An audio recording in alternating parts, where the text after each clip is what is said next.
Olá, tá começando mais um Futebol Liberta. Você sabe, é o esporte que mais amamos, praticado em nossa pátria-mãe, Latinoamérica. Aqui a gente vai desbravar os territórios desse torneio que simboliza o nosso povo, a Taça Libertadores da América. E nessa empreitada, você já sabe, eu conto aqui com Deni Rubo, Douglas Dias e Marcelo Bezerra. Boa noite pessoal, boa noite, companheiros. Muito boa noite a todos. Legal estar aqui de volta. Estava com saudade já de vocês. Hoje a gente vai falar aí dos grupos da Libertadores, que vai começar semana que vem. E vamos com tudo. Boa, Deni. Depois nós vamos explicar por que a gente não gravou na semana passada. Mas vamos dar uma boa noite pro Douglão aqui. Douglão na área, com a sua camisa do Uruguai. Fala, Douglão. Você viu, rapaz? Hoje eu vim de Uruguai, aí por coincidência o Deni também veio de Uruguai, então metade do programa hoje tá aí torcendo pro Uruguai aí. Metade do programa é freguês aqui do Brasil. Beleza, vai lá. Tudo bem, então bom dia, boa tarde, boa noite a todos os ouvintes, telespectadores, estamos aí para mais um programa. Hoje vamos falar aí dos grupos que já foram sorteados e tem muito confronto interessante aí, muita história para contar. Muita análise para fazer, então fica com a gente aí que vai ser bem bacana o programa hoje. É isso aí. E você, Bezerra, como é que passou aí as últimas semanas aí? Tudo tranquilo? Fala, Casão, grande Deni, Douglas Dias, grande abraço para vocês todos. Um abraço super especial para a galera que já nos acompanha. Já temos uma carteira de fidelidade ali, com ouvintes assíduos. Grande abraço a todos. Aqui tudo bem. Tudo errado, mas tudo bem, como diz aquela canção. Muita correria, muito trabalho, mas tudo certo. Prazer imenso em estar aqui no Futebol Liberta mais uma semana e agora para valer, né?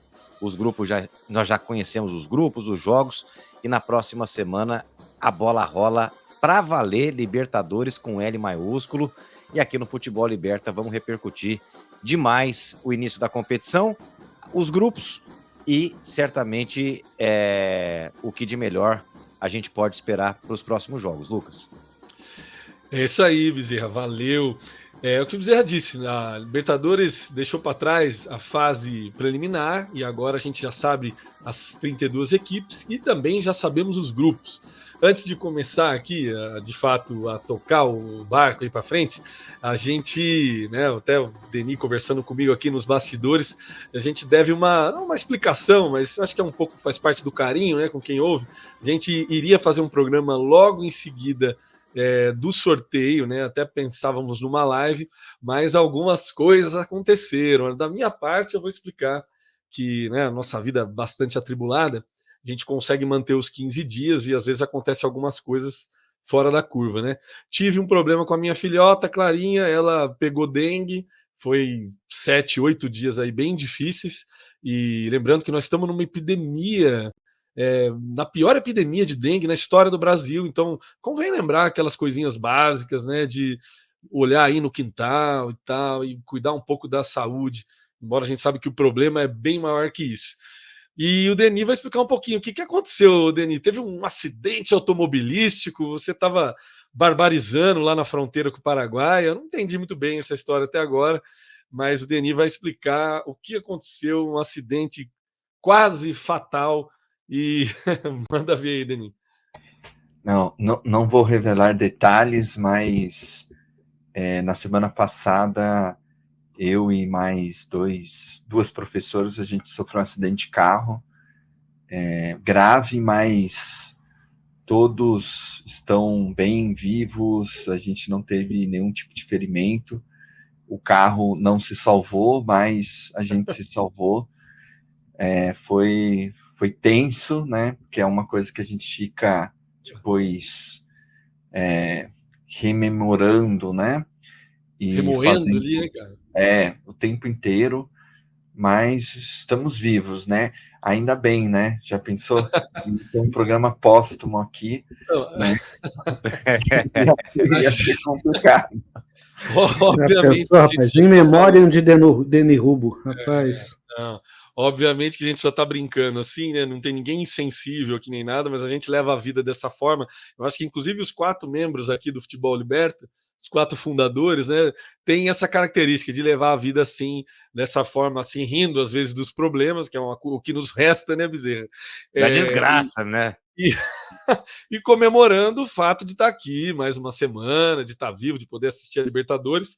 E antes de a gente começar a falar dos grupos só, galera, e é uma pergunta também para quem está nos ouvindo, é o que eu queria saber se vocês estão preparados para dormir tarde na quarta-feira e na quinta-feira agora, porque vai começar os jogos da Libertadores.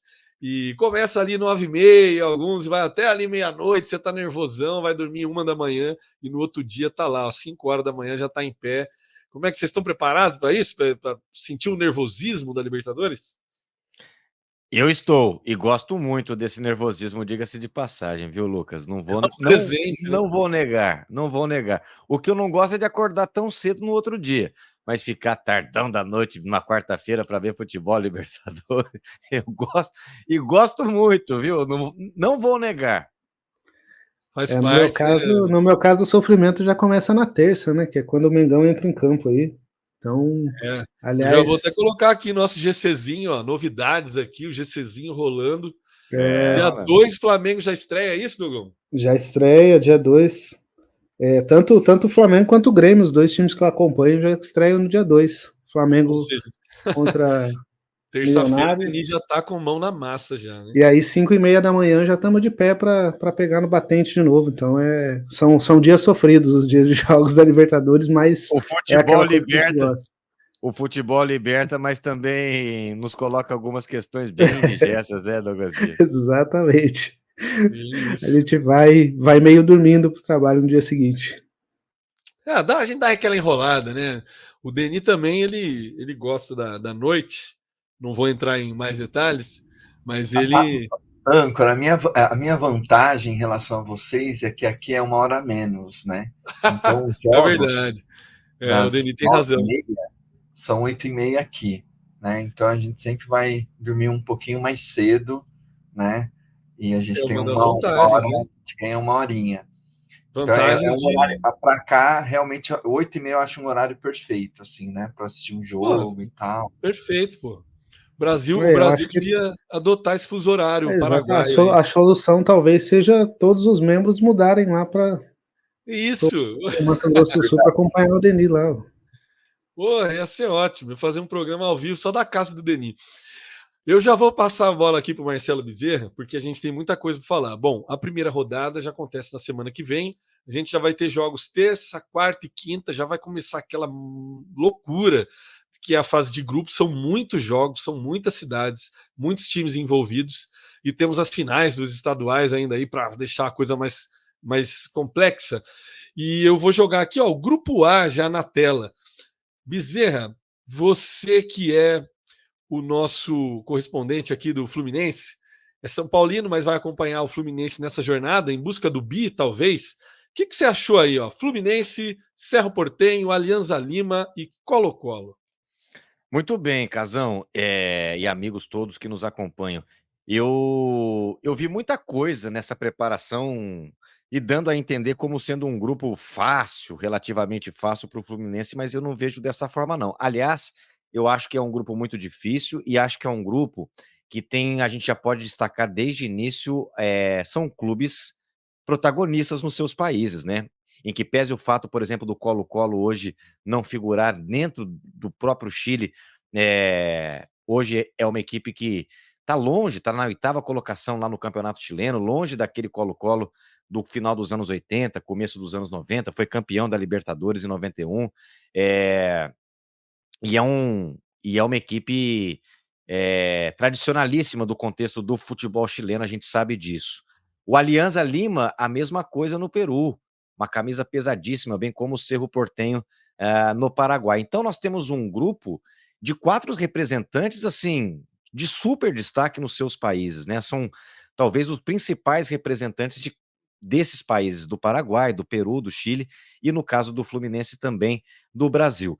Desportivamente falando, a gente sabe, por exemplo, que são equipes que não vêm assim tão bem. Hoje, Atualmente, por exemplo, o Cerro Porteño é o 6º colocado lá no Campeonato Paraguaio, o Alianza Lima é o 5º colocado no Campeonato Peruano, e no Campeonato Chileno, o Colo-Colo, como eu disse, é o 8º colocado. A gente sabe que o Fluminense é, sim, o grande favorito, manteve grande parte do seu elenco, perdeu o Nino, mas ganhou jogadores do calibre de um Renato Augusto, de um Douglas Costa, e tem aquela... A principal, talvez o principal destaque da equipe do Fluminense seja o seu conjunto e toda aquela forma específica de jogar o jogo, de entender o futebol, e aí vai, né? Aí a gente deposita essa centralidade ao trabalho coletivo que o Fernando Diniz faz, e faz muito bem. Talvez o Fluminense seja, talvez não, acho que não é nenhum exagero cravar que o Fluminense é a maior experiência que o Diniz tem ao longo da sua carreira. Então, é sim o grande favorito desse grupo do ponto de vista futebolístico, desportivo mesmo. É talvez a equipe que mais jogue bola nesse momento e de quem a gente pode esperar um algo a mais. Agora, a gente sabe que Cerro Porteño tem uma torcida muito forte, o Alianza Lima a mesma coisa, o Colo-Colo a mesma coisa. E a Libertadores tem esse componente, né? Tem esses ingredientes, por exemplo, de um jogo truncado, de uma partida em que, por exemplo, a questão da marcação e os contra-ataques podem decidir. Então, eu vejo como um grupo... Para quem acompanha o futebol latino-americano de perto, especialistas e etc., dão conta de que o Fluminense está, sim, uma prateleira, um degrau acima desses outros gigantes um pouco adormecidos. Agora, Casão, eu sou um pouco reticente, por exemplo, em desconsiderar, por exemplo, o poder de um Colo-Colo jogando em Santiago, do Alianza jogando em Lima, do Cerro Porteño jogando muitas vezes sob condições muito duras para o adversário em Assunção, no Paraguai. Enfim, eu acho que é um grupo que vai ser muito marcado pelo equilíbrio e por partidas muito intensas, né? De talvez um predomínio tricolor com a bola no pé, aqueles jogos com 200% de posse de bola, mas com equipes muito ariscas, muito ariscas. Bezerra, eu fiquei com essa impressão olhando os grupos assim. Uma coisa que você falou remete a uma coisa que eu ia dizer lá na frente, mas já aproveito aqui para dialogar contigo.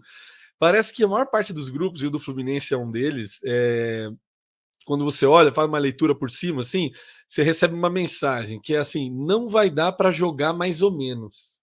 É Você tem essa isso, impressão?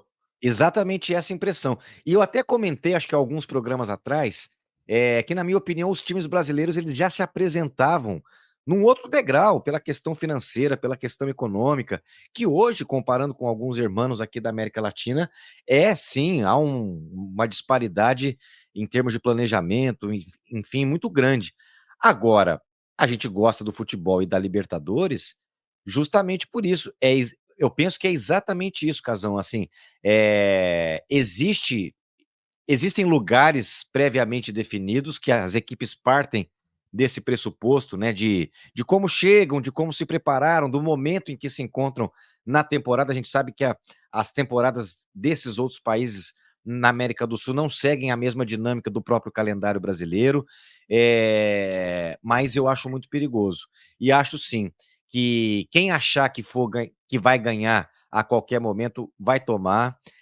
Quem não estiver preparado para enfrentar, por exemplo, aquela dureza clássica de Libertadores, mas ferrolhos, times muito reativos, vai ter dificuldade, e acho que esse grupo expressa muito isso. E no caso do Fluminense, é um time que, assim, quando ele consegue pôr na roda, deita e rola, né? E quando não consegue?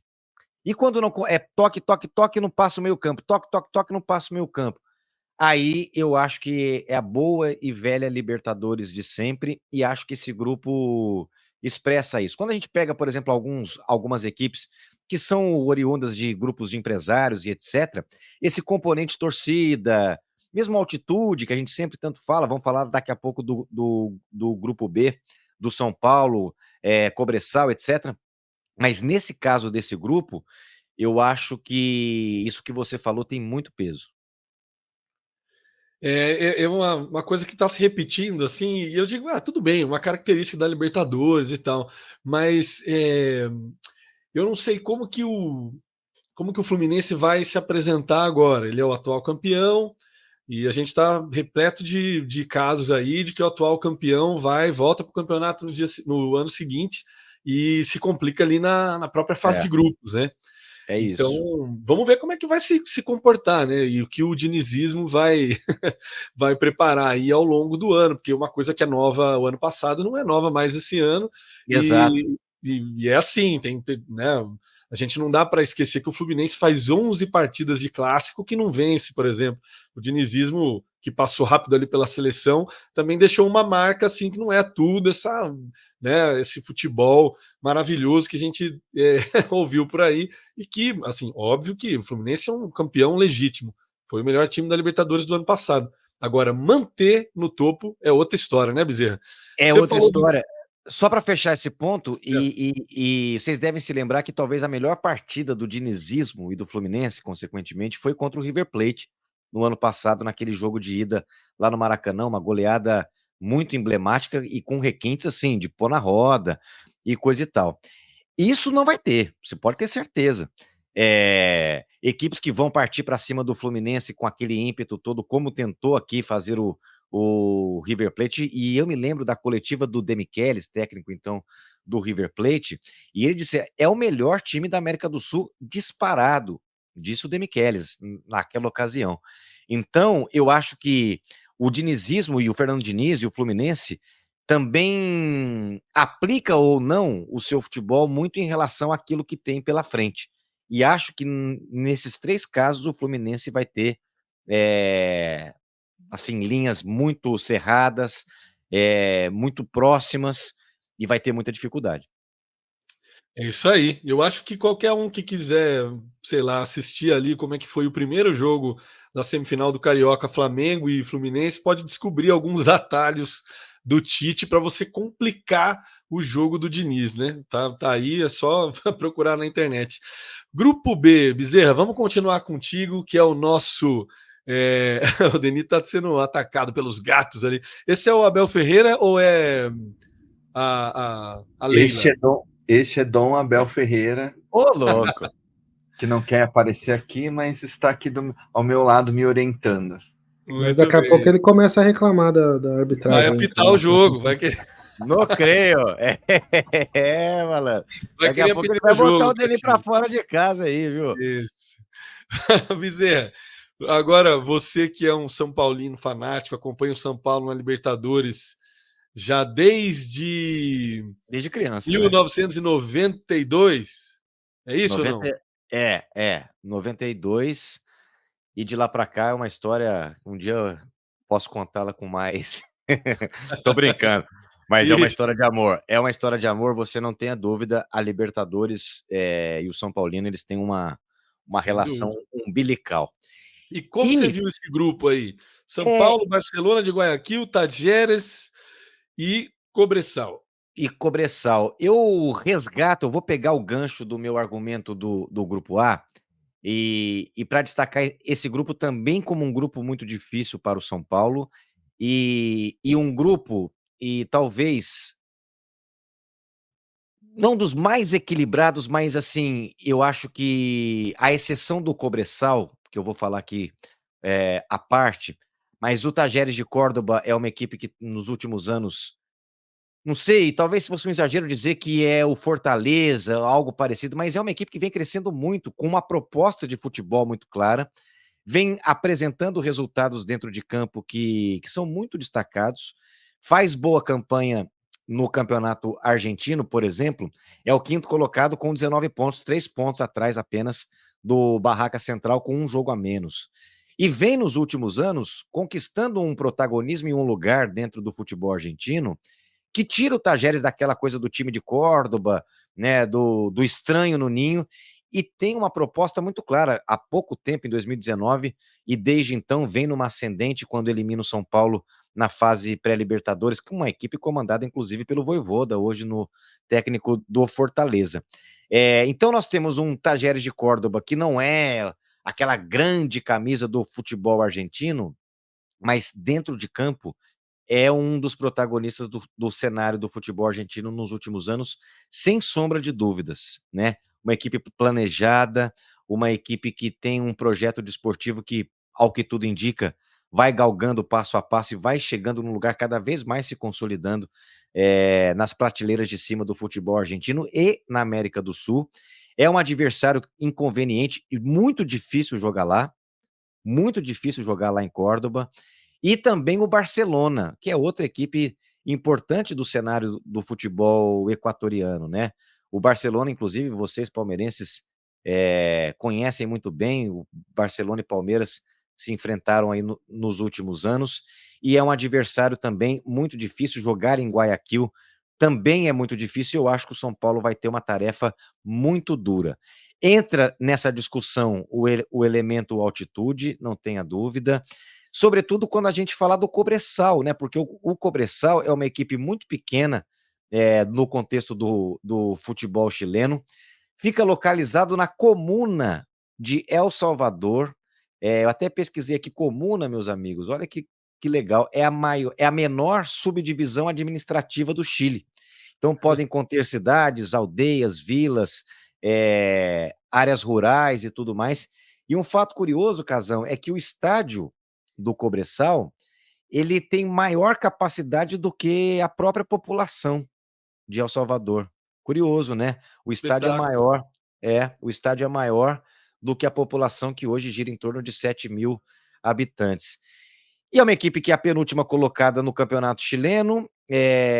Não se pode esperar grandes destaques para o Cobresal. Agora, tem a questão da altitude, são 2.600 metros.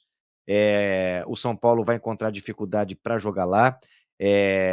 Uma condição muito mais difícil até do que jogar em Guayaquil, do jogar em Córdoba, etc., em termos logísticos. Mas, ao fim e ao cabo, aqui, resumindo um pouco dessa história do grupo do São Paulo, pode aparentemente parecer um grupo mais fácil, mas não é. Acho que o São Paulo vai ter muita dificuldade pela frente, vai enfrentar adversários que, ao contrário do Fluminense, que eu acho que vai enfrentar adversários que vão se proteger para sair, o São Paulo vai enfrentar, por exemplo, um Tajeres e um Barcelona que joga o jogo, sabe? Que gosta de ter a bola, que vai partir para cima, que não vai cair naquela, o São Paulo é o todo-poderoso, não teremos isso. Então, a minha perspectiva é que o Tricolor vai ter muita dificuldade também. Aquilo que você falou com relação ao Grupo A, e acho que talvez isso valha para todos, né?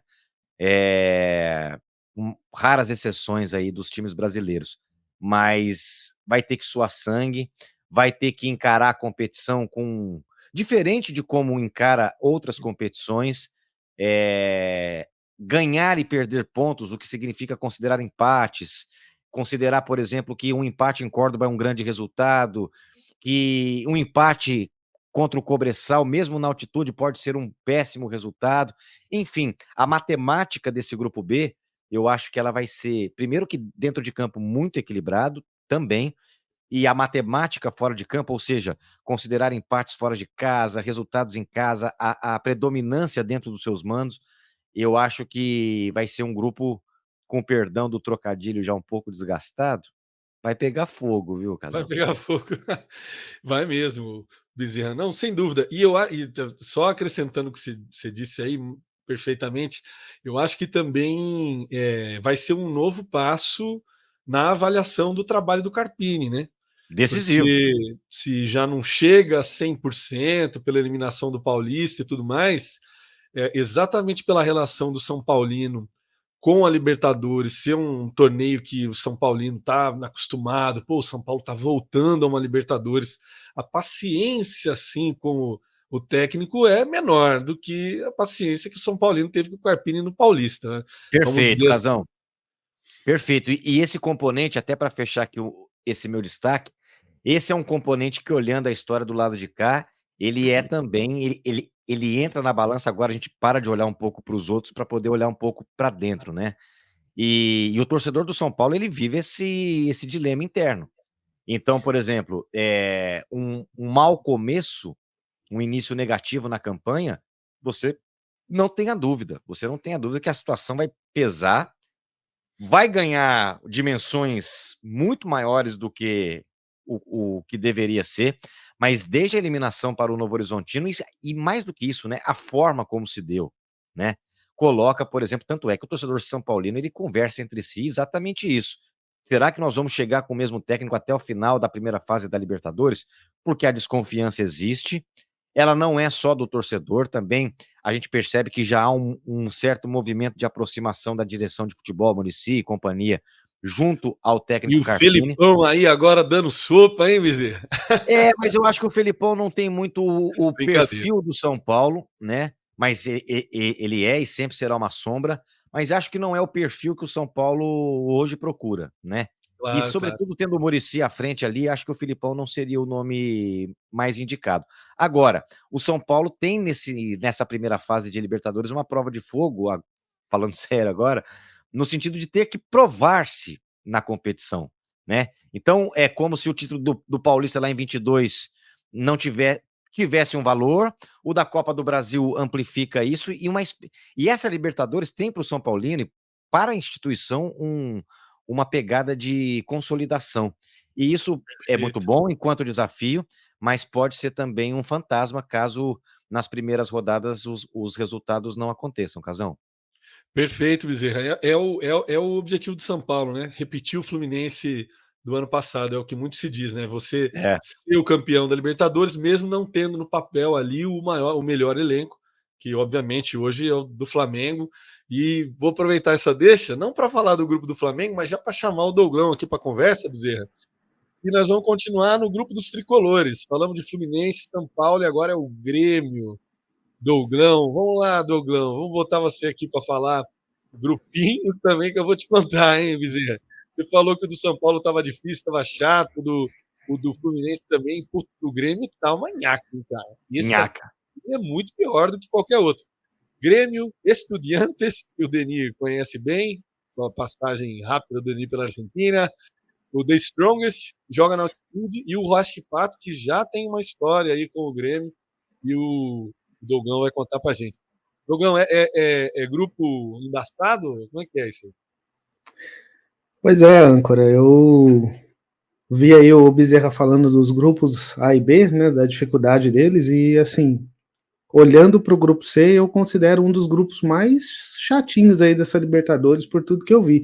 A gente até discutia, né, em outros momentos, se existia aí um grupo da morte, vamos dizer assim, e eu achei bastante interessante aqui quando eu comecei a estudar, comecei a dar uma olhada aqui no grupo do Grêmio, porque eu acho que é um dos grupos mais tradicionais aí, se a gente for olhar, né, os times envolvidos.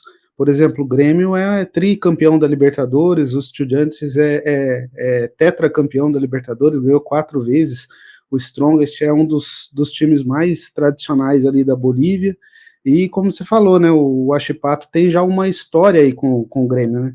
A gente já se enfrentaram na Libertadores em 2014, foi a primeira derrota do Grêmio na Arena, né? A Arena foi inaugurada em 2013, em 2014 teve esse jogo com o Huachipato, foi a primeira derrota lá por 2-1, e aí na volta, né, no Chile, valia ali a classificação para as oitavas, e foi um empate 1-1 que terminou com pancadaria, o Vanderlei Luxemburgo caindo para dentro do vestiário, né? Enfim, o jogo quase que não termina lá, assim que acabou, eles quase que não saem vivo de lá, rapaz, foi uma pancadaria tremenda lá. Foi então, a primeira derrota do Grêmio na Arena, é isso, Dogão? Foi a primeira derrota do Grêmio na Arena, estava invicto na Arena depois da estreia, foi em 2014 essa primeira derrota, e aí depois teve esse empate por 1-1 lá no Chile, e aí o Grêmio classificou. E aquela época tinha aquele túnel, né, que os jogadores entravam, né, e aí o Lucha escorregou lá. Escorregou e capotou lá, foram imagens fortes. E aí o Grêmio classifica em segundo do grupo, o primeiro que classificou foi justamente o Fluminense, em 2014, e aí o Huachipato foi eliminado aí, na sua, se não me engano, segunda participação, né? Então é um grupo que vai trazer aí bastante emoção pra gente, né?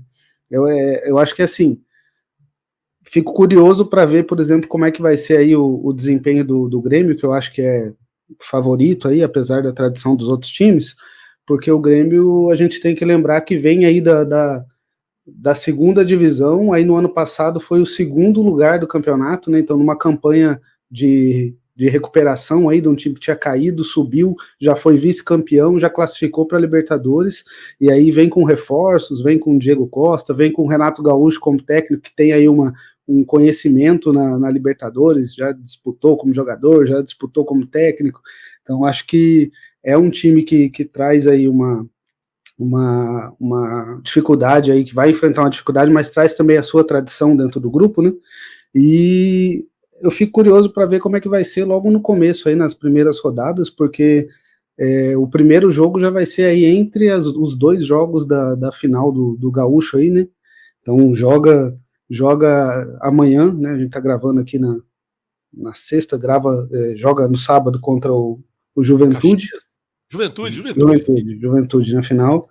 Aí vai até a Bolívia na altitude, né? Vai jogar lá contra o The Strongest, no estádio Hernando Siles, o 7º mais alto do mundo, a 3.637 metros de altitude. Ó, que delícia. Coisa pouca. E aí volta para jogar o segundo jogo contra o Juventude. Então eu fico curioso para ver como é que vai ser a logística disso aí, né, cara? Mas aí, aliás, assim, a gente olha... Desculpa interromper, cara. Não, vai lá. Que sacanagem, né? As final do estadual no meio da Libertadores. Não dá, né, cara? Não, vamos fazer uma criticazinha. Cara. Porque nessa daí o Flamengo já se complica, Grêmio também, e o Palmeiras, né? Sim. Todos eles estão envolvidos nas finais estaduais, né? Mas vai lá, continue, meu querido, perdão. Não, então, e é isso aí. Então vai ter essa dificuldade a mais aí de ser no meio da disputa da final do estadual, né? Aí a gente vê aí, por exemplo, em seguida o Estudiantes, que é um time super tradicional, apesar de não conseguir chegar aí numa fase final, aliás, disputar uma final de Libertadores desde 2009, quando ganhou do Cruzeiro, né? Mas hoje, por exemplo, está em terceiro lugar do grupo B do Campeonato Argentino, tem 18 pontos em 10 jogos, é a 7ª campanha, eu acho. Então, assim, vem ali com uma certa dificuldade, mas é um time super tradicional, que também foi campeão da Copa Argentina ano passado, né, se classificou para a Libertadores por conta disso, então já traz essa dificuldade, além de ser um time copeiro, né, como a gente diz ali, com toda a sua dificuldade, um time que traz muita dificuldade para os adversários ali na Libertadores, né. E o The Strongest, como eu estava falando aí, né, tem a questão da altitude, é um time também que foi campeão boliviano, está em 7º lugar no campeonato hoje, com 10 pontos, mas também é um time que, quando está dentro dos seus domínios ali, traz uma dificuldade, é um time super tradicional. E essa questão do Huachipato também, que eu citei, né, que não vem muito bem no campeonato chileno, está em 11º lugar, é um time que não tem também tanta tradição, mas traz essa questão, né, do histórico que tem aí contra o Grêmio, então vão se reencontrar depois dessa batalha aí. Então, fico curioso, eu acho que é um grupo que vai trazer fortes emoções pra gente aí, porque por conta desses protagonistas aí, desses times que trazem aí uma tradição, né, eu tenho gostado do Grêmio, viu, Dogão? O pouco que eu vi, eu confesso que não sou um torcedor do Grêmio, né? E também não acompanho sempre o Campeonato Gaúcho, né? Muita coisa rolando para ver, mas o pouco que eu vi, o Grêmio do Renato está com uma galera nova, muito boa aí, tem jogado um bom futebol, né? À toa que está na final do Campeonato Gaúcho, e acho que vai ser um dos times aí, pelo menos olhando para o momento atual, vai ser um dos times que vai dar trabalho em outras competições, né? Sim, se você... exatamente. Não, eu acho que é isso. O time passou por uma renovação muito grande, né? Até comentei isso alguns programas para trás.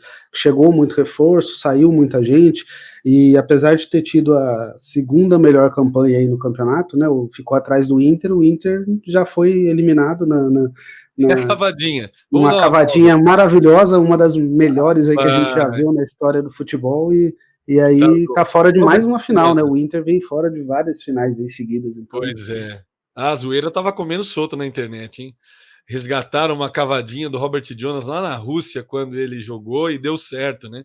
E aí ele fez isso num jogo de final de ano na várzea, né? Que os jogadores costumam fazer E aí o comentário dos torcedores do Inter na internet era, pô, esse cara, ele sempre faz isso, é óbvio que o goleiro vai saber que ele vai fazer isso, né? O cara fez até na pelada de final de ano, bateu lá de cavadinha e não deu outra, repetiu, e o goleirão lá, pô, catou com tranquilidade. Douglão, vou pedir para você ir agora, né, descansar um pouco aí a tua voz. Vou chamar aqui. Só uma última coisa para fechar aí que eu esqueci de falar aí, rapaz. Que eu, pesquisando aqui a história dos Estudiantes, eu descobri que ele é o Fluminense da Argentina, que também foi beneficiado de uma virada de mesa aqui em 63, para não cair para a segunda divisão aqui. Então, eu achei interessante citar isso aí, né? Que é o Fluminense da Argentina. Vai me dizer que ele também caiu para C e voltou para A sem passar pela Série B, é isso? Rapaz, em 63 teve uma virada de mesa aí que ficou vários anos sem cair ninguém, porque o Estudiantes vinha mal aí, rapaz, e aí que conseguiu essa virada de mesa aí. Viva o futebol latino-americano, isso aí faz parte, né, do continente. Douglão, muito obrigado, Douglão, aí pelas essas informações.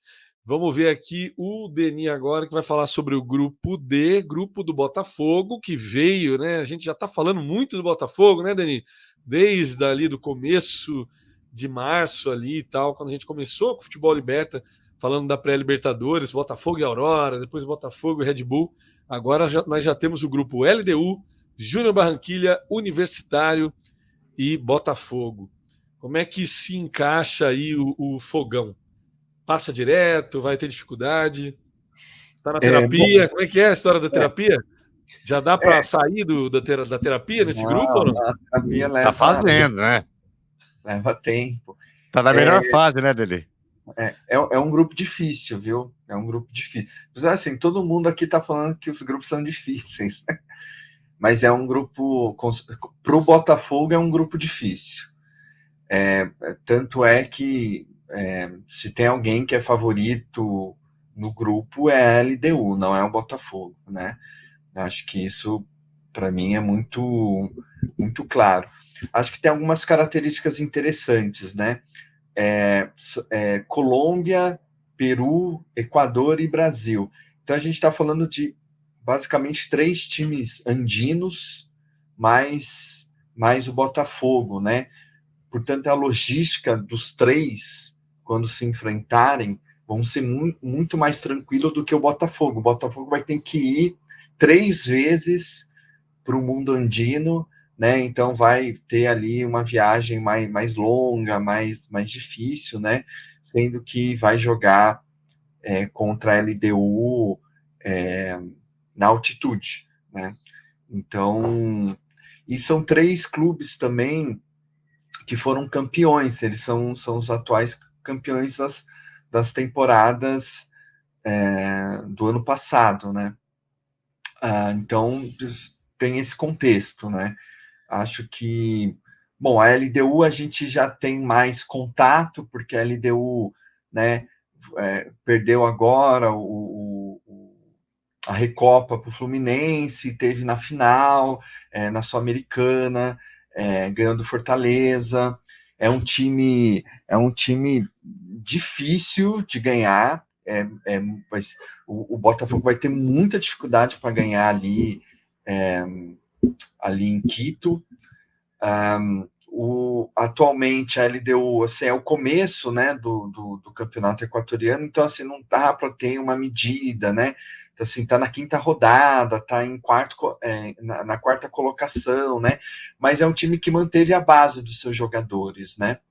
Então, eu acho que vai ser o time favorito para mim desse grupo. O Universitário, né? O Universitário do Peru é o time mais popular do Peru, né? O time mais popular, também é o atual campeão e também nessa nova temporada tá em primeiro lugar, né? Tá na 8ª rodada, tá em primeiro lugar. Então, assim, é um time que... quem é o técnico desse time é o Fabian Bustos. Fabian Bustos dirigiu o América Mineiro o ano passado aqui e dirigiu também o Santos. Ele treinou o Barcelona de Guayaquil quando pegou o Flamengo na semifinal, né, de 2022. Então, é um treinador que ele foi jogador, ele teve a trajetória dele muito no Equador, né? Mas tem aí feito, apesar de ser novo, uma trajetória aí nessa parte dos Andes, né? É ali que o Fabián Bastos circula, né? E você tem finalmente o Júnior Barranquilla, que aí sim, né? Eu acho que o campeonato da Colômbia, da América Latina, é o mais adiantado, né? Tá na 13ª rodada. E o Júnior Barranquilla está em 7º colocado, né? Em primeiro está o Deportivo Pereira, né? Isolado, né? E vai ter aquele jogador que chegou a jogar no Brasil, que ele foi reincorporado ao Barranquilla, que é o Chará, que jogou no Atlético Mineiro, né? Um cara que quebra linhas, né? Fez até um gol no Palmeiras. Corria, era um cara que era muito veloz. Corria, meio estrambelhado ali, né? Mas ele vai correndo. Ou pensava ou corria, numa história assim, não era? Mano? Sim. Eu acho que, enfim, é mais ou menos isso, né? São 3 clubes muito populares, né? Isso é também uma questão interessante, né? Então, se no Rio de Janeiro vai ter casa cheia, nesses estádios também vai ter casa cheia, né? Eu não tenho dúvidas que o Universitário contra o Botafogo em Lima, o estádio vai lotar, e isso vai criar dificuldade para o Botafogo, né? Então eu prevejo dificuldades para o Fogão. Talvez o que tem acontecido sempre, né, nas Libertadores é um grupo saindo, um time brasileiro sempre cai ali, né, na primeira fase, né? Se fosse para eleger alguém, hoje eu elegeria o Botafogo caindo. Não é perseguição ao Botafogo, viu, gente? Não, ao contrário, né? Eu quero até que o Botafogo se dê bem. Mas... Eu tô percebendo um padrão desde o começo aqui do Futebol Liberta. Calma, o Botafogo tem que ir devagar, não é tudo isso. E aí agora volta, o Deni tá né? falando que ele vai sair, hein? Vocês estão vendo aí, hein, torcedores do Fogão. Sabe o que eu ia falar, Deni? Que o pessoal aí, eu já vou avisando, os torcedores da LDU, Júnior Barranquilla Universitário, que se por acaso o Botafogo não passar, vai rolar uns dossiê aí para saber se a arbitragem foi correta, se não teve manipulação, entendeu? Eles não conhecem o John Textor ainda. Não é isso, Deni? Verdade. Não, ele vai fazer numa escala também continental e internacional, essas apuragens, esses dossiês, né? Que Grande até paladino na justiça dos esportes, John Textor. É isso, Deni? Fecha o grupo desse? Você acha que deu para passar as ideias aí? Fecha sim. Maravilha. Vou devolver para o Douglão, então. Douglão agora, ele vai estar feliz. Agora vai falar do amor da vida dele. É isso aí. Flamengo na área. Grande favorito, né? Todo mundo concorda aqui que o Flamengo é o maior favorito a ganhar o Tetra da Libertadores, né? Essa é a hora no rádio, só para cortar rapidinho, essa é a hora no rádio que começa a tocar o hino do Flamengo para o Douglão poder... Vou botar na edição. Coloca. Hoje, sim, sem dúvidas, o Flamengo é o grande... Hoje, né? Hoje o Flamengo é o favorito. Time que não toma gol, porra. É um time que não tá oscilando, né? Então, gente, mas não dá para dizer essa história de que o Flamengo é favorito, porque assim, toda vez que tem essa conversa, acontece alguma coisa. Quando tá muito tranquilo, o ambiente do Flamengo vem uma bomba. Agora, por exemplo, é a suspensão do Gabigol. Então é isso, gente. Não dá para. Eu gosto de falar que o Flamengo é favorito para obrigar o Douglas a fazer a zica reversa, que é não, veja bem, né? Não é assim. Exatamente. Flamengo, Bolívar, né, da Bolívia, Milionários e Palestino. O que você traz para a gente aí? Exatamente, Lucão. Vem aí eu estava vendo aí o Denis falando dessa logística do Botafogo, né, que pegou aí 3 países andinos, e me dei conta que o Flamengo também pegou 3 países andinos, inclusive 2 na altitude. Vai ter aí uns adversários que vão exigir um pouco mais da logística, um pouco mais aí dos jogos na altitude.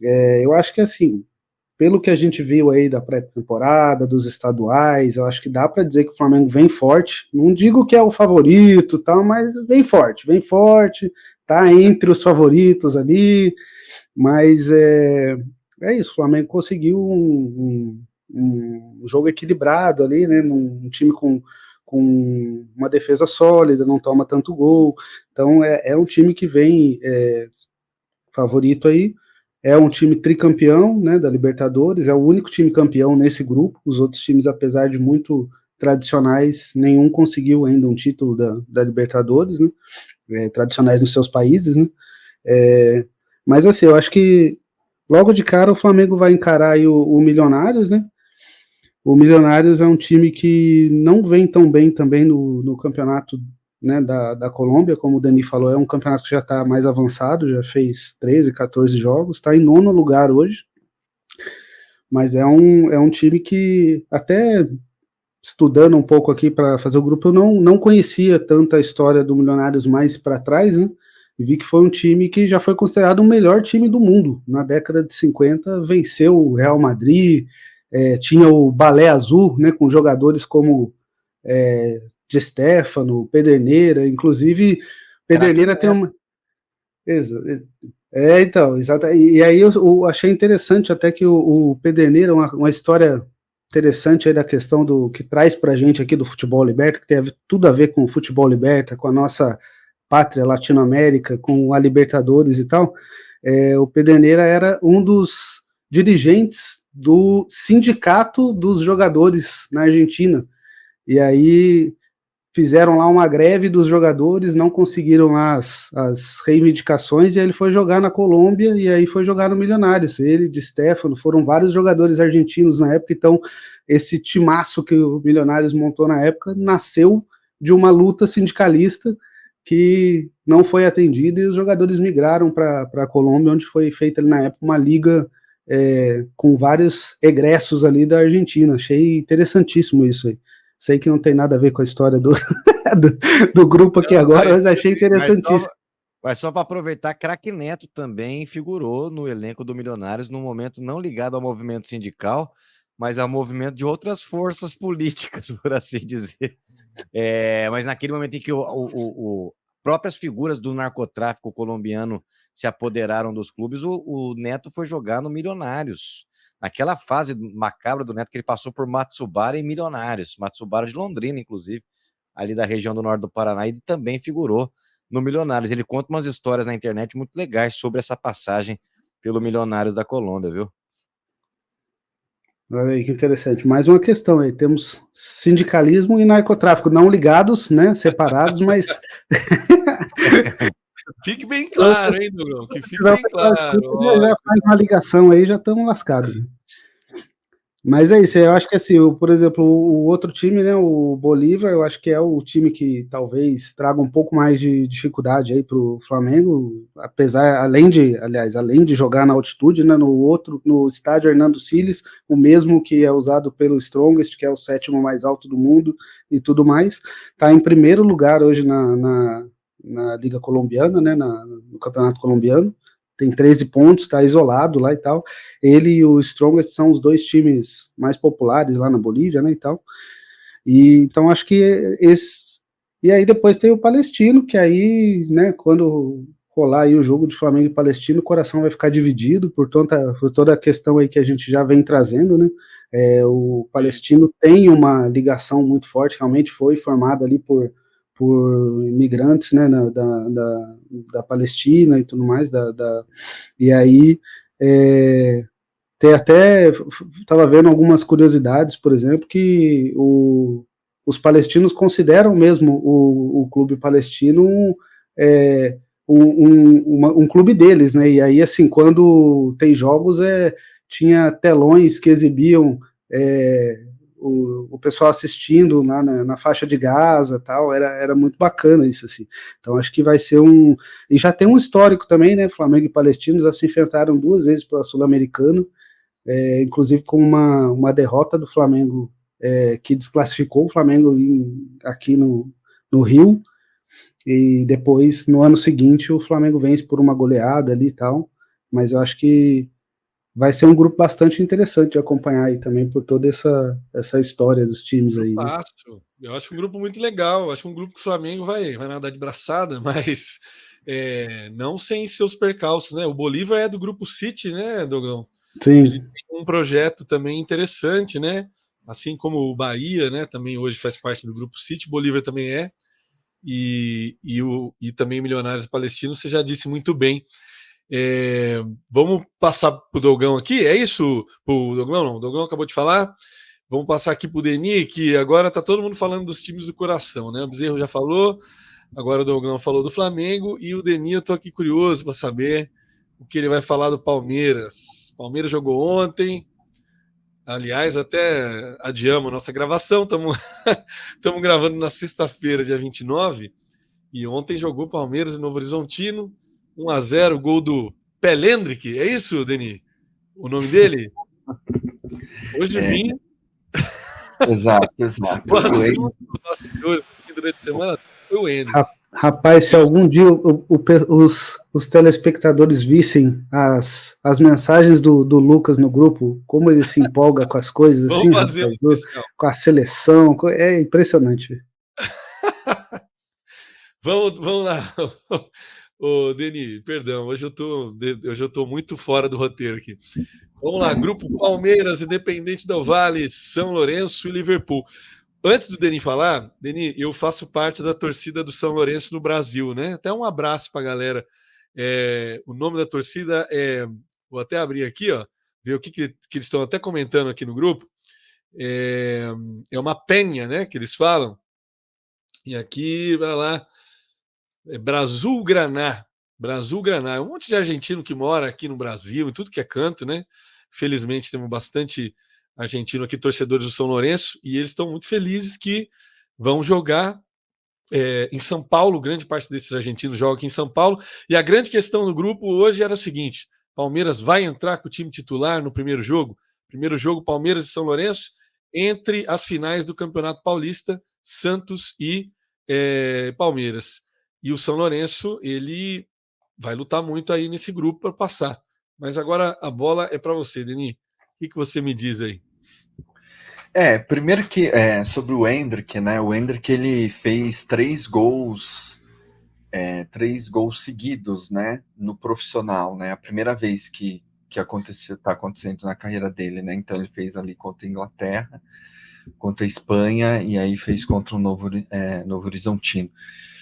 O Endrick, inclusive, ele vai jogar, né, a primeira fase, né, então ele deve jogar os 6 jogos, né, em abril e maio, e aí quando terminar a primeira fase, o Endrick vai para o Real Madrid. Então ele vai jogar os jogos da Libertadores, da primeira fase, e vai jogar as primeiras rodadas do Campeonato Brasileiro.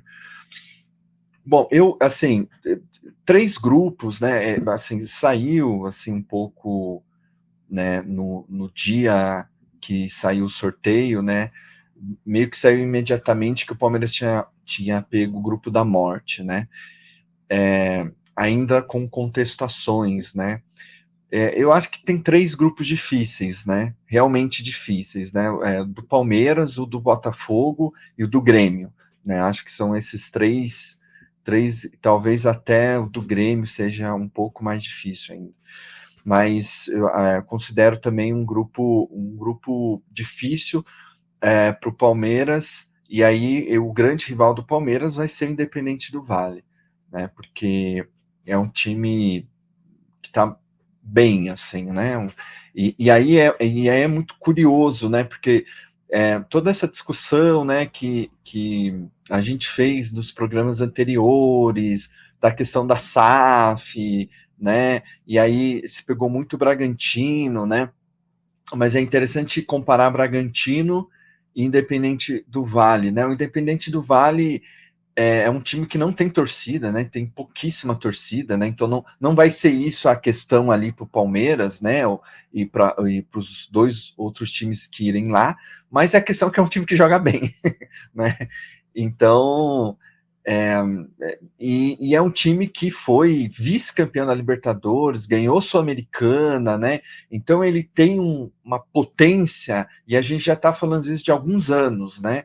A gente não está falando isso, a final da Libertadores do Independente do Valle foi em 2016, né? E a gente pega o Bragantino, né? Que já está há alguns anos num projeto muito parecido, mas que não que é um amarelão, assim, né? Que não consegue ali, quer dizer, ele chega quando a gente está achando que o Bragantino vai, né? Ele perde, né? Então, né, isso aí à luz um pouco de como o Santos, de uma maneira relativamente fácil, conseguiu vencer o Bragantino, e é o Bragantino também eliminado na pré-Libertadores pelo Botafogo, e etc, né? E, Denis, bom, só uma consideração, eu acho que não é nenhum exagero dentro disso que você está falando, a gente atestar aqui que é o projeto mais bem acabado em termos de SAF, vamos chamar aqui de um futebol mais privado, né, com esses novos agentes. Eu acho que não é nenhum exagero aqui a gente estabelecer o Independente Del Valle como o projeto mais sólido e o melhor projeto futebolístico da América Latina, que envolve, por exemplo, essa proeminência dos empresários. Acho que só um gancho importante, porque de fato não é um feito pequeno, não. Não, sem dúvida. Nesse quesito é o mais bem sucedido, né? Porque virou um time difícil de se enfrentar, né? Quer dizer, muitos até diziam assim que queriam evitar no pote 2, queriam evitar o Independente do Valle, assim, né? Talvez até o Independente, evitar mais o Independente do Valle do que o Estudiantes, né? Que carrega a tradição de 4 Libertadores, né? Mas até pelo estrago que o Independente do Valle causou entre os brasileiros, né? Então, é um time realmente que não vai ser fácil, né? E eu acho que está ali brigando, né? Para se classificar. Bom, o outro time, o São Lourenço, é um time. Um abraço para a galera, torcedor do São Lourenço aqui no Brasil. É um time também que eu tenho muito, muito carinho. Pela história assim, do São Lourenço. A gente vai contar essa história. Este ano faz 10 anos que o São Lourenço foi campeão, em 2014, né? Ele foi campeão pela primeira vez. É um time com muita tradição na Argentina, é um dos 5 grandes da Argentina, e é o que tem menos Libertadores, né? E é curioso, né? Que é um time com uma torcida muito ali participativa, intensa, né? Que tenha participado tão pouco, assim, né? Não participar, até relativamente o São Lourenço participou, mas que não tenha ali chegado, de repente, em mais finais, né? Mas é um time, a gente vai contar essa história de 2014, né? Que também existe muito. Tinha até aquela brincadeira, né, Deni, que a sigla, né, do São Lourenço, né? O São Lourenço é um dos 5 grandes da Argentina, né? E tinha a sigla do São Lourenço faz o nome CASLA, né? Clube Atlético São Lourenço de Almagro, né? E aí os rivais falavam Clube Argentino sem Libertadores. Exato. Tinha essa brincadeira. Tinha essa zoeira com eles, né? E, enfim, ele é um time que tem uma torcida, quer dizer, é ambiente hostil também estar lá, mas acho que o São Lourenço está abaixo do Independente do Valle, assim. Para mim, claramente está abaixo. Assim, o São Lourenço vai ter que remar bastante para tentar fazer um bom placar com esse duelo contra o Independente do Valle. Vai ser interessante, né? E, enfim, a gente vai depois em outros programas contar essa história melhor de São Lourenço que faz aniversário agora, Denis. Segunda-feira é aniversário do São Lourenço. 116 anos. Já tá rolando aí as comemorações aí no bairro de Boedo, que obviamente o Denis vai, ao longo da Libertadores, vai falar mais sobre essa história. Que eu também eu na Argentina, meu time é o São Lourenço, eu tenho aqui, né, boné, camiseta e tal. E uma história muito bacana não, né? Mas uma história interessante em relação à ditadura, né, Denis? Sim, o São Lourenço é o primeiro time argentino a estrear na Libertadores, né, em 1960, né, junto com o Bahia, que também é o primeiro time do Brasil numa Libertadores. E o outro time é o Liverpool, né, do Uruguai, atual campeão, ganhou a final do Peñarol, dentro da casa do Peñarol. O Liverpool, no outro ano ainda, tinha sido vice-campeão, né, então ele consegue ali subir um degrau, mas é um time também que se desfacelou um pouco, né, esses jogadores que ganharam, né, esse campeonato. Então acho que é um time fraco, assim, né, considero o time que possivelmente vai ficar em último lugar. Mas é interessante fazer uma rápida comparação da Libertadores do ano passado com o Corinthians, né? Porque o Corinthians pegou o Del Valle, pegou o Liverpool, e aí, em vez do São Lourenço, ele pegou o Argentino Júnior, né? O Corinthians não se classificou, o Corinthians foi justamente esse time brasileiro que não consegue se classificar, se enrolou, né? Quer dizer, com o Liverpool ganhou lá e ganhou aqui, né? Mas ali com o Independente do Vale, com o Argentino Júnior, ele se enrolou. Então, assim, vão ser jogos, enfim, difíceis, sem dúvida, um grupo que o Palmeiras pegou mais espinhoso, né? E vai ser interessante esses confrontos, né? Eu achei um grupo muito legal, Denis. O Denis é o correspondente do Palmeiras, mas para quem não ouviu ainda, eu também sou palmeirense. É mesmo? Eu achei um grupo maravilhoso, tá ótimo. Tem que botar logo cedo a água para ferver, meu amigo. O negócio Pelo aqui amor de Deus, né? O Palmeiras alguma vez tinha que pegar um grupo mais difícil, né? Toda vez a Conmebol dá um grupo fácil pro Palmeiras, a chave mais fácil para ir para final, fica difícil assim, pô. Mas é porque o Palmeiras faz o grupo ser fácil, sabe, o Douglas? O Palmeiras, ele. Casão. Fala, Bezerra. Olha a hora, o Plantão Futebol Liberta informa. Tá batendo uma hora já, né? Não é isso. Luiz Felipe Scolari é o novo técnico da seleção mexicana de futebol. Cara, o Bezerra, isso é excelente que você fez aí. Jornalismo em tempo real. Eu acho uma ótima pro Felipão, cara. Pô, o Felipão já tá com 70 e tantos anos. É seleção, cara. É treinar, ver o time ali 2 vezes na semana ou no mês. Não é? É uma boa. A seleção mexicana também, Eu depois acho. de ter talvez impressionado, né, ali no começo dos anos 2000, a gente achava que o México poderia ser um time que realmente fosse ficar de vez no primeiro escalão do mundo. Agora tem um Felipão, um cara que sabe, tem uma comissão técnica boa. Achei uma boa, eu gosto do Felipão, bacana. Uma boa, pode ser um bom final de carreira para ele, né? Também acho. Só para registrar essa informação Gostei. importante. Ele foi Gostei. citado aqui hoje, né? Como possível técnico tricolor, por você que gosta dele. Mas eu acho que é melhor ele na seleção mexicana. Libertadores, eu acho que dá para fazer um programa só sobre ele, né? Campeão com o Grêmio, campeão com o Palmeiras, né? A gente até achou que em 2022 fosse ser campeão com o Atlético Paranaense, né? Ele mesmo disse, né, que era uma despedida dele da Libertadores, né?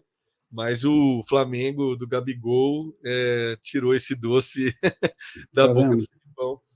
Muita gente que quer, né? Pô, todo mundo quer Libertadores, né, cara? O México tá no grupo B aí da Copa América, talvez a gente encontre com o Filipão aí no meio do caminho aí. Pois é, olha que legal. Assim, é interessante, cara. Eu desejo sorte aí ao Felipão e sossego também, né?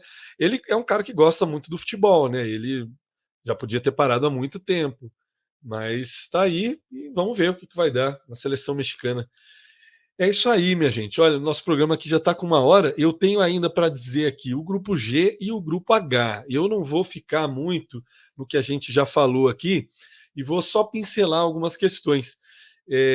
Acho que também, começando aqui pelo grupo G, Peñarol, Atlético Mineiro, Rosário Central e Caracas.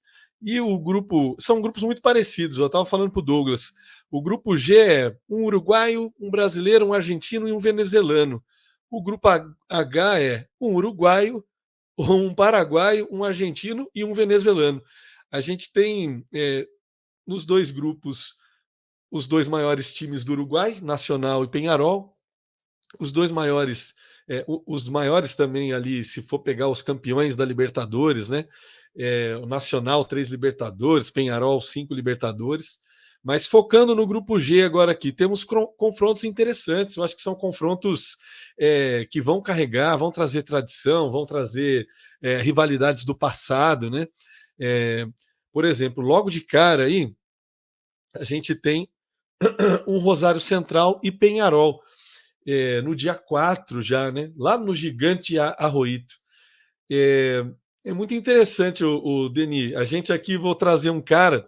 Você sabe que um grande torcedor fanático do Rosário Central é o cantor argentino Fito Páez. Não sei se o Bezerra, o Douglas conhece, é um grande nome do rock argentino, né? Inclusive, depois a gente pode jogar para o pessoal aí, que eu conheço muito brasileiro que fala que rock... 1995, Titãs Acústico, foi lá que a gente se conheceu. Ai, o Bezerra, o Bezerra vai adorar essa parte do programa, porque o Bezerra é músico, ele toca violão, um cara ligado às artes, né? Músico é uma palavra forte, meu cara. Ligado às artes, adorei. Exagerei, não? Pô, o violão tá ali atrás. Eu já ouvi o Bezerra tocar. A gente já morou na mesma cidade, já sei lá, 15 anos atrás. A gente morava no Paraná, eu e o Bezerra. E era um outro Bezerra, obviamente. Era um Bezerra estudante de ciências sociais. Andarilho. Era um andarilho do mundo, por aí, cabelo comprido, né, Bezerra? É verdade. Cabelos ao vento. E cantava muito bem, Renato Teixeira, as modas de viola. Quem já ouviu o Bezerrinha tocar sabe que eu tô falando coisa boa aí. Saudade desse jovem, viu? Até hoje eu busco encontrá-lo e não encontro mais. Tá aí, mas tá guardadinho aí. Eu agradeço as belas palavras, meu caro. E as lembranças, né? Boas lembranças, né? Dessa época de violão e universidade e tudo mais. Não, o que eu falei assim, esse jogo, né? Interessante. Rosário Central, Peñarol. Primeiro, o peso da camisa, né? E das torcidas. É um jogão. Eu vou me divertir muito acompanhando esses dois grupos, porque só tem time de tradição e time de torcida. Mas por que eu falei do Fito Páez, né? Tem várias histórias aí. Fito Páez é um torcedor canalha fanático, né?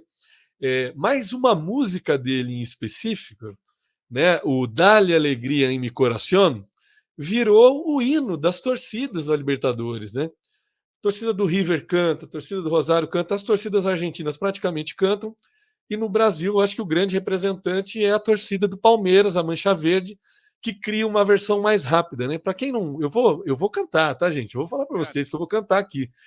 Como não tem como jogar aqui ao vivo aqui, essa música, Denis, vai dizer assim, né? E dá-lhe alegria, alegria em mi coração, es lo único que te pido a menos hoy. Y dá-lhe alegria, alegria em mi coração, afuera irão la pena e ler dolor. Bom, salva de palmas ou não? Mereço? Que isso, cara? Eu tô muito. Arrebentou. Essa música eu queria... Tá melhor que a Leila. Tá melhor que a Leila cantando lá. Tá melhor que a Leila. Essa música eu ia colocar no meu casamento, mas acabou ficando de fora. Essa música é legal pra caramba. Ela tá muito ligada a Libertadores e as torcidas. E a Mancha Verde canta ela mais rapidinha, né? Dá-lhe alegria, alegria no coração. A Taça Libertadores é obsessão. E é a mesma música, veio daí, né? No Brasil, lembrando ela ficou... que o Fito Páez cantou esta música na final do Flamengo contra o River Plate. Foi sensacional a entrada dele cantando. Foi muito emocionante, assim, né? Com um piano. Boas lembranças. Pois é, cara. É um cara que é muito ligado ao futebol e depois vamos lançar o debate. Vou jogar na enquete do Spotify. O rock argentino é melhor que o brasileiro? Cara, eu tenho muito amigo que fala que sim, viu? E que nós aqui, público brasileiro, a gente meio que não ouve muitas bandas de rock da Argentina, mas são todas excelentes. E o Fito Páez faz parte dessa galera. Bom, não sei se ele vai estar no jogo, mas eu não vou aqui fazer qualquer prognóstico do que vai acontecer, mas vou tentar buscar essa parte cultural aí no grupo. Nós temos só peso pesado, né, cara? Olha aí. Atlético Mineiro. Não sei o que vai ser do Atlético Mineiro, do novo técnico, Milito, né? O argentino Milito. Sei que é uma mudança brusca, saiu o Felipão. entrou agora o Milito, que é jogador também, que propõe um outro tipo de futebol, mais bola no pé, né, um jogo mais bacana de se assistir, né, para quem gosta desse futebol jogado com posse de bola, né? Vamos esperar para ver, né? O Atlético tem um baita elenco aí, mas também vai ter que passar, vai ter que enfrentar todos esses adversários. O Caracas, para mim, é o venezuelano que vai ficar aí apanhando de todo mundo, mas Rosário Central e Penharol vão trazer dificuldades. Esse trio aí vai tirar ponto um do outro, né? E interessante também, cara, até já mando um abraço aqui para o meu amigo Max Moll, que é torcedor da Galocura. Ele me lembrou de um jogo que ele foi assistir. Em 95, Rosário Central e Atlético Mineiro decidem a Copa Comebol. Você lembra da Copa Comebol, Bezerra? O Bezerra é interessante. Lembro. Ele é interessante. É aquele de uma das maiores brigas da história do futebol, não é? Não, foi terrível, né? Que o Leão toma um cacete também, apanha.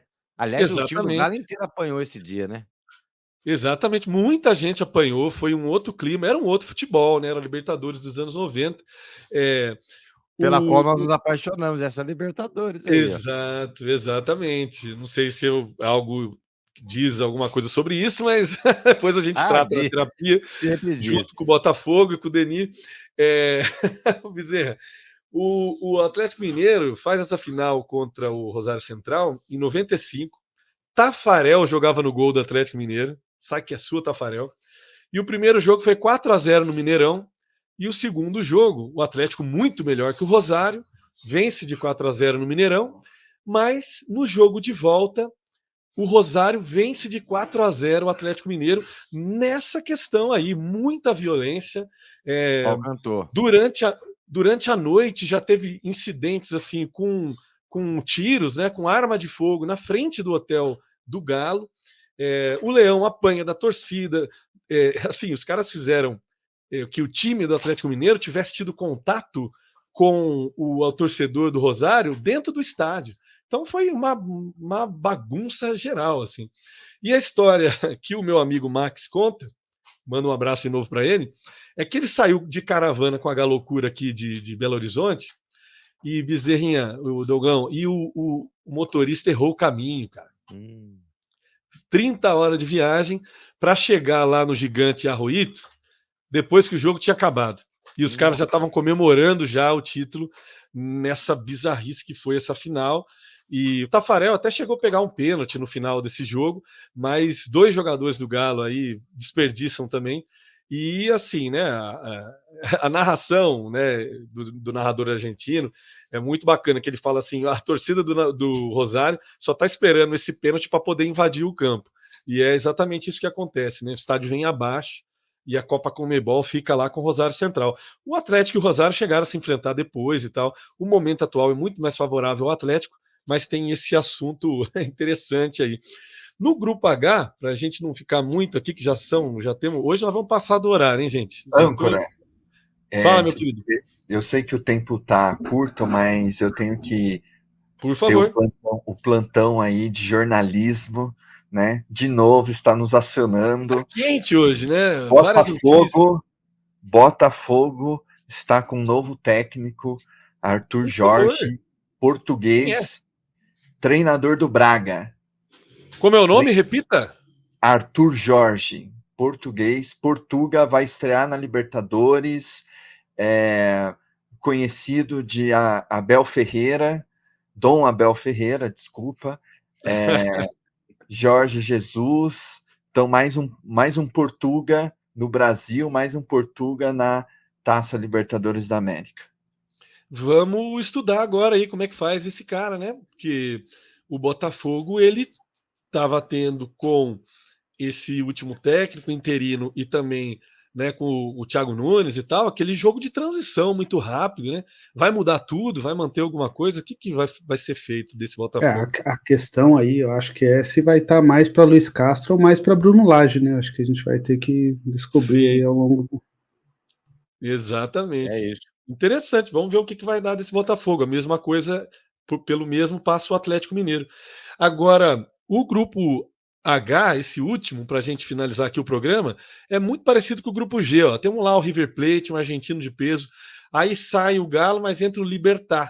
Libertad também, que o Douglão aí tem péssimas lembranças do ano passado, já provou que pode ser um time chato de enfrentar. Deportivo Táchira, outro venezuelano, ele é o campeão venezuelano, mas está aí figurando aí, né? Vai ser aquele que pode roubar um pontinho.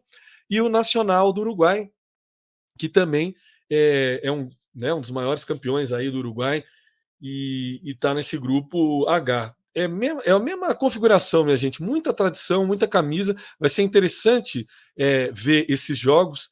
O primeiro jogo, né, vai ser o River vai viajar até Táchira para jogar lá no estádio Polideportivo del Pueblo Nuevo. Gostaram da pronúncia, não? Muito E bueno. no dia 3, na quarta-feira, já vamos ter um puta jogo, né? Nacional do Uruguai e Libertad no Parque Central. Lá naquele estádio belíssimo, que tem tudo a ver com a Libertadores também, estádio, né, apertadinho, né? Que a torcida fica ali no cangote do goleiro. Eu gosto muito de ver os jogos do Nacional do Uruguai. Um assunto interessante aqui. Vocês não sei se já ouviram falar, mas dentre os Libertadores da América, dentro das figuras políticas aí que contribuíram para a independência do continente, dos países e tal, tem um uruguaio chamado José Artigas, né? E ele foi proclamado, vamos dizer assim, chefe do Uruguai lá em 1811, exatamente no local onde fica o estádio Parque Central. Vocês sabiam dessa ou não? Desconhecia, meu caro âncora. Poxa, ali Não conhecia essa história também, muito interessante, hein? já é um estádio que respira Libertadores da América também na sociologia, né? Vamos dizer assim.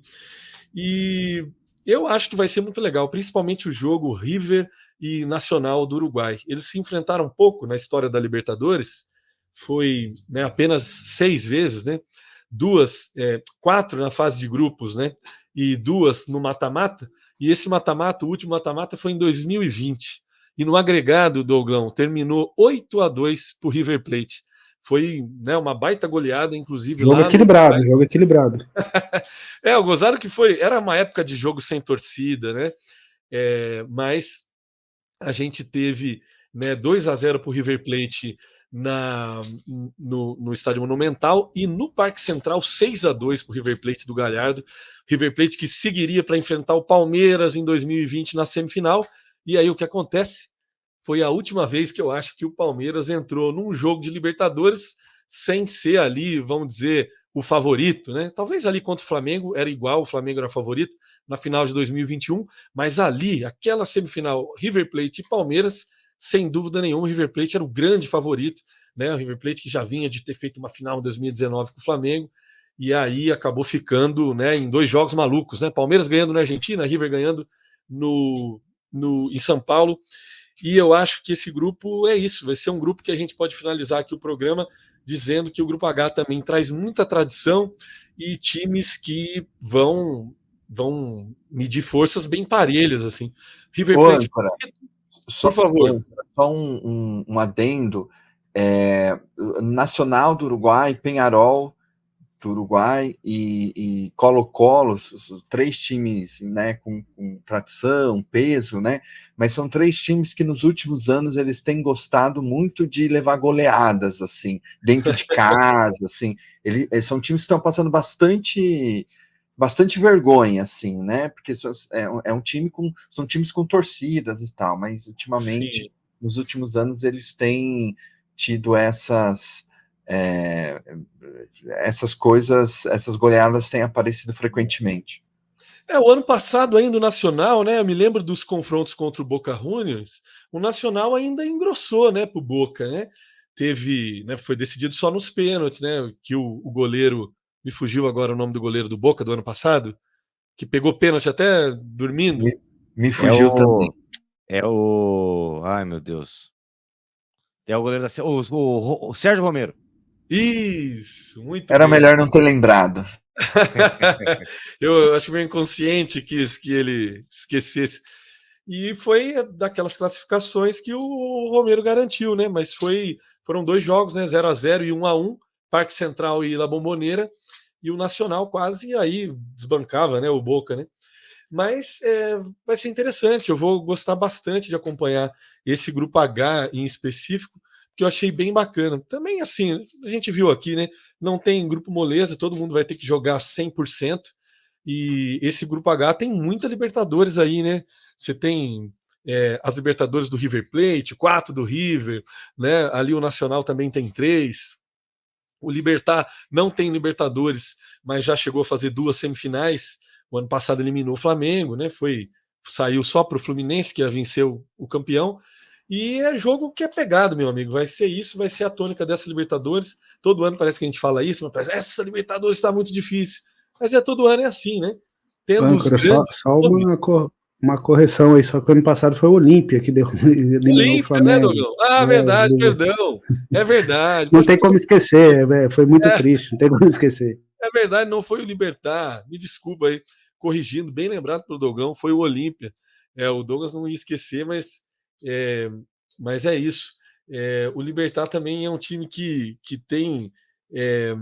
Vai propor aquele jogo duro que o Cerro Porteño também faz, e que também o Olímpia também sempre faz. Está ali entre os 3 maiores times do Uruguai, né? Vamos que vamos para o final desse programa, então. Ficou faltando falar de alguma coisa, gente? Acho que falamos bastante. Já estamos aqui com 1h20. Acho que era provável mesmo que esse ser um programa longo. E ainda teve, né, aqui eu mostrando aqui que eu sei cantar e tal. Então foi um programa especial. Na próxima, o Bezerra faz uma musiquinha com violão. Pode ser, Bezerra? Rapaz, tá paradão. Tá feio, mas eu faço.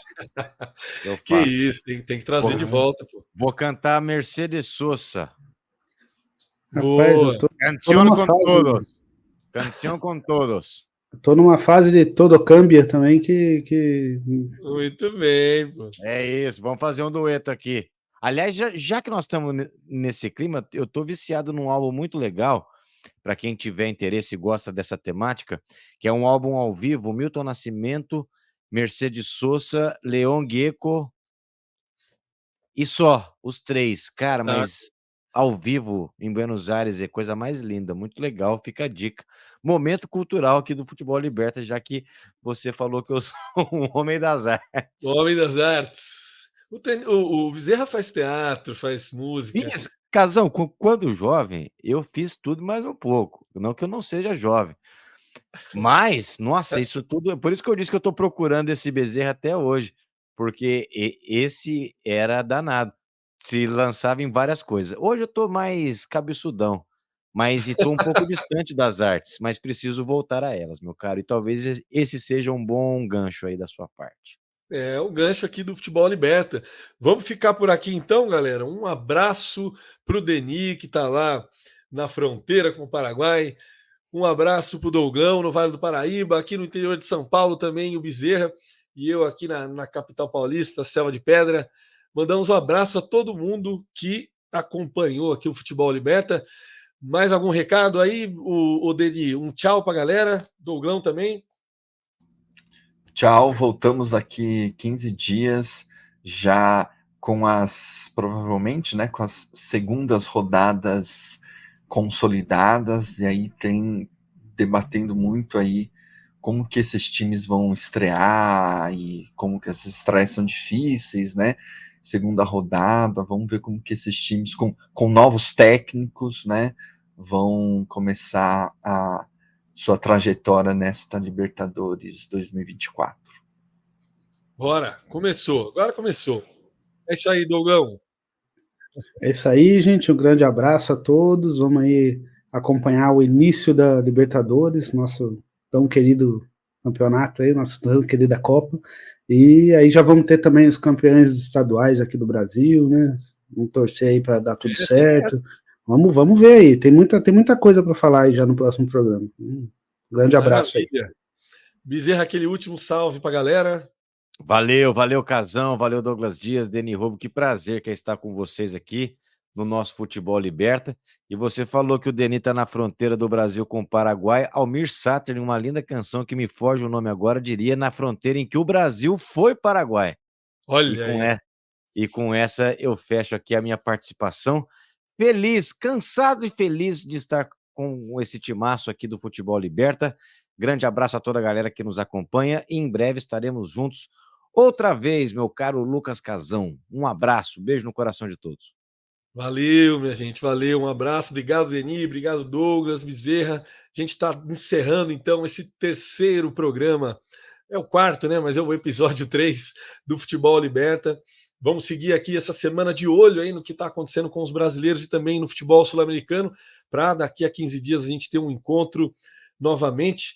Fica de novo o meu pedido de desculpas por não ter feito ali logo em seguida ali dos grupos, né, que a gente tinha programado, mas a vida é assim, temos uma vida atribulada e lutamos aí para tentar trazer aí as informações da Libertadores desse nosso jeito aqui do Futebol Liberta. E é isso. Se a pátria livre é porque o futebol liberta. A gente se vê daqui a 15 dias. Um beijo, pessoal. Um abraço.